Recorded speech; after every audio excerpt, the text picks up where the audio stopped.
नमस्कार, 24 घंटे 24 रिपोर्टर में आपका स्वागत है। बुलेटिन की शुरुआत इस वक्त की सबसे बड़ी खबर से। पाकिस्तान के प्रधानमंत्री राजा परवेज अशरफ ने अजमेर की दरगाह शरीफ पर अपनी जियारत पूरी की आज और वो वापस जयपुर के लिए रवाना हो गए हैं। अजमेर दरगाह पर आज पाकिस्तान के प्रधानमंत्री अपने पारिवारिक रिश्तेदारों के साथ, परिवार के सदस्यों के साथ पहुंचे। यहां पहुंचकर तकरीबन 25 मिनट तक वो दरगाह के अंदर रहे। उन्होंने जियारत की, चादर चढ़ाई, 35 किलो की चादर चढ़ाई और इसके बाद संदेश भी लिखा वहां की विजिटर्स बुक में। और अपनी इस यात्रा को पूरा करके अब वो वापस जयपुर के लिए रवाना हुए हैं, जहां से इस्लामाबाद का रुख करेंगे। जियारत के बाद की ये तस्वीरें आप देख रहे हैं। जियारत पूरी करने के बाद दरगाह से बाहर निकलते हुए पाकिस्तान के प्रधानमंत्री राजा परवेज अशरफ और उनके साथ ही उनके परिवार के सदस्य भी अजमेर दरगाह पहुंचे। आज पाकिस्तान के प्रधानमंत्री एक निजी यात्रा पर वो यहां आए थे। अजमेर में उन्होंने जियारत पूरी की और पूरे विश्व के लिए उन्होंने शांति और स्थिरता की दुआ की। मेरी और मेरे खानदान की खुशबख्ती कि मैं ख्वाजा गरीब नवाज के दरबार की चौखट चूमने का शर्फ हासिल हुआ। ख्वाजा गरीब नवाज सुल्तानुल हिंद, आपका शुक्रिया। पूरी दुनिया के अवाम के लिए अमन और इस्तेहकाम और पाकिस्तान के लिए अमन व खुशहाली की दुआ कबूल हो। राजा परवेज अशरफ, वजीर आजम, पाकिस्तान। ये खास चादर पाकिस्तान के प्रधानमंत्री दरगाह शरीफ में नजर करेंगे। खास चादर जो कि 35 किलो वजनी है और इसे बनाने में तकरीबन 6 महीने का वक्त लगा है। और इसे तैयार कराने के लिए पाकिस्तानी उच्चायोग ने बिलाल साहब को इसके लिए पूरा अधिकृत किया है। घटनाक्रमों से अलग लोगों का मानना है कि दुआओं के लिए आ रहे हैं और उसमें किसी तरह का विरोध नहीं होना चाहिए।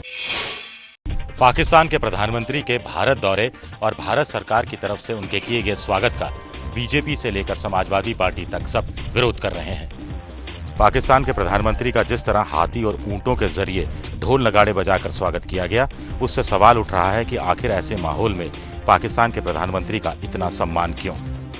हमें लगता है कि जो देश के विदेश मंत्री कर रहे हैं वो देश में जो आज जन भावना है उसके विपरीत है। देश नहीं चाहता है कि इस प्रकार की कर्टसी पाकिस्तान के प्रधानमंत्री को उपलब्ध कराई जाए। कर्टसी देना चाहिए, लेकिन वो राजस्थान की सरकार भी कर सकती थी। और हमको लगता है कि विदेश मंत्री का जाना कतई वाजिब नहीं है। और खास करके उस परिस्थिति में जब हमारे प्रधानमंत्री कल ही पार्लियामेंट में बोल चुके हैं कि हम जब तक पाकिस्तान आतंकवाद नहीं रोकेगा तब तक हम उससे कोई बातचीत नहीं करेंगे। पिछले तजुर्बे पाकिस्तान के ऊपर बहुत अच्छे नहीं, चाहे मुशर्रफ साहब रहे हो, चाहे शिमला समझौते की बात रही हो। पाकिस्तान ने हिंदुस्तान के इस आतिथ्यवाद को हरदम नकारा है, धोखा किया है, छल किया है हिंदुस्तान के साथ। और अजमेर शरीफ के दरगाह के चीफ जो है, उन्होंने जो बहिष्कार जो किया है, उनका बहिष्कार कहीं न कहीं सही भी लग रहा है।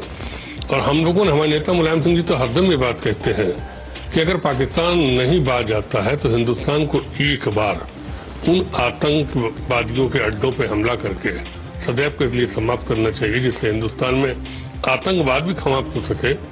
और जो मुसलमानों पे प्रश्नचिन्ह हिंदुस्तान में आतंकवाद के नाम पर लग जाता है, वो प्रश्नचिन्ह भी खत्म होना चाहिए। हमारी पार्टी ऐसा चाहती है।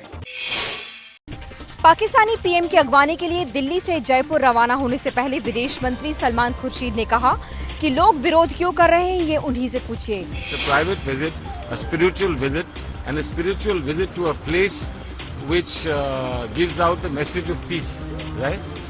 Dargah Sharif gives out a message of peace, and I think if anyone comes with a message of peace in a place of peace, we should receive them with peace.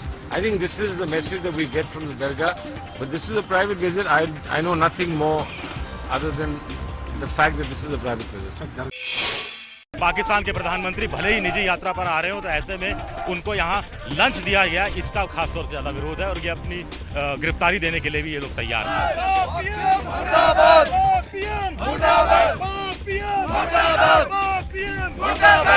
उनका, हमारे देश के विदेश मंत्री उनको यहाँ पे एक 5 स्टार होटल के अंदर आके उनको भोज दे रहे हैं, बल्कि होना ये चाहिए ताकि शहीदों के उन परिवारों का मान रखते हुए और हजारों करोड़ हिंदुस्तानियों का भावनाओं का मान रखते हुए इस पाकिस्तान के प्रधानमंत्री को भारत की जमीन पर उतरने का मौका नहीं दिया जाना चाहिए। थल सेना प्रमुख जनरल बिक्रम सिंह ने भी पाकिस्तानी प्रधानमंत्री के भारत दौरे पर कड़ी प्रतिक्रिया दी है।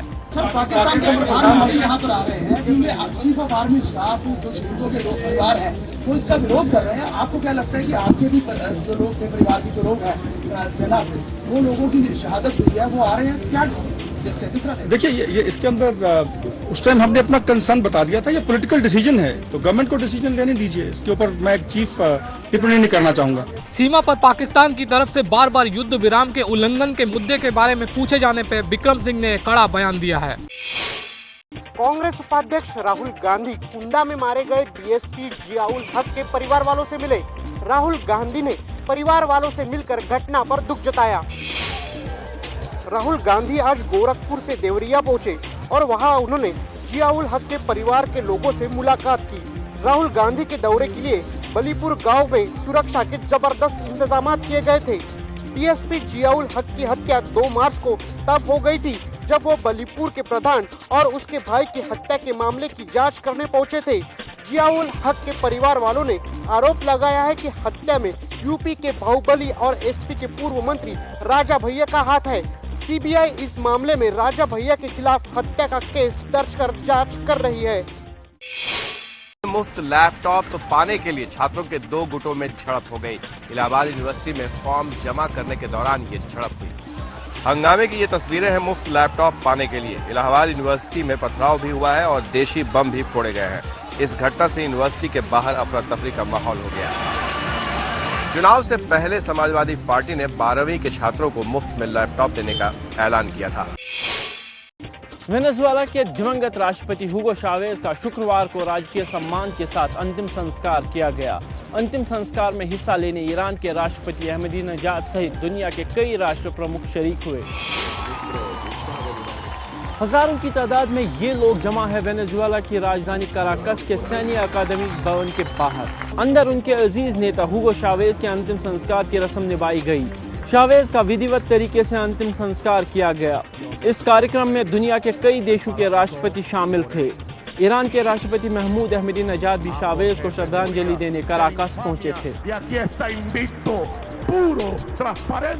एक मर्द बुजुर्ग व एक इंकलाबी